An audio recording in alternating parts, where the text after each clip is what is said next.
नमस्कार मित्रांनो, तर रेशन कार्ड धारकांसाठी महत्त्वाची आणि आनंदाची बातमी आलेली आहे। तर आता रेशन कार्ड धारकांना रेशन कार्डवर पैसे मिळणार आहेत।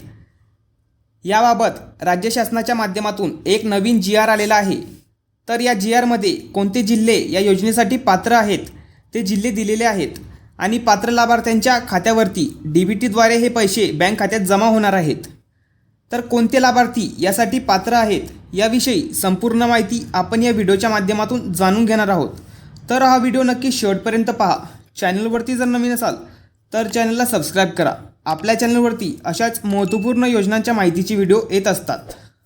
तर मित्रांनो, छत्रपती संभाजीनगर व अमरावती विभागातील सर्व तसेच नागपूर विभागातील वर्धा जिल्ह्यातील APL म्हणजेच केसरी शिधापत्रिका धारक म्हणजेच रेशन कार्ड धारक शेतकऱ्यांना अन्नधान्याऐवजी थेट रोख रक्कम वितरण योजनेकरिता नवीन लेखाशीर्ष मंजूर करण्याबाबत महाराष्ट्र शासन अन्न व नागरी पुरवठा व ग्राहक संरक्षण विभागाकडून दिनांक 7/2/2025 रोजी हा शासन निर्णय घेण्यात आलेला आहे।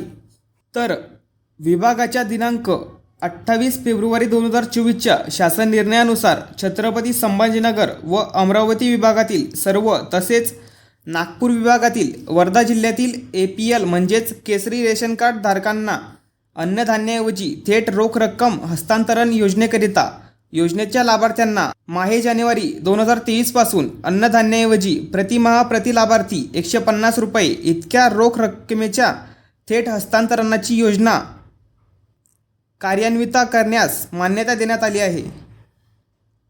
विभागाच्या दिनांक 20 जून 2024 रोजीच्या परिपत्रकान्वये APL म्हणजेच केसरी रेशन कार्ड धारक शेतकऱ्यांना थेट रोख रक्कम हस्तांतरण योजनेनुसार देय असलेल्या रकमेत प्रतिमाह प्रति लाभार्थी 170 रुपये अशी सुधारणा करण्यात आलेली आहे। तर जे लाभार्थी या योजनेअंतर्गत पात्र ठरतील त्यांना प्रति महिना प्रति लाभार्थी 170 रुपये DBT मार्फत त्यांच्या बँक अकाउंटमध्ये जमा होणार आहेत। तर महत्त्वपूर्ण हा व्हिडिओ सर्वांना शेअर करा। चॅनलवरती जर नवीन असाल तर चॅनलला सबस्क्राइब करा।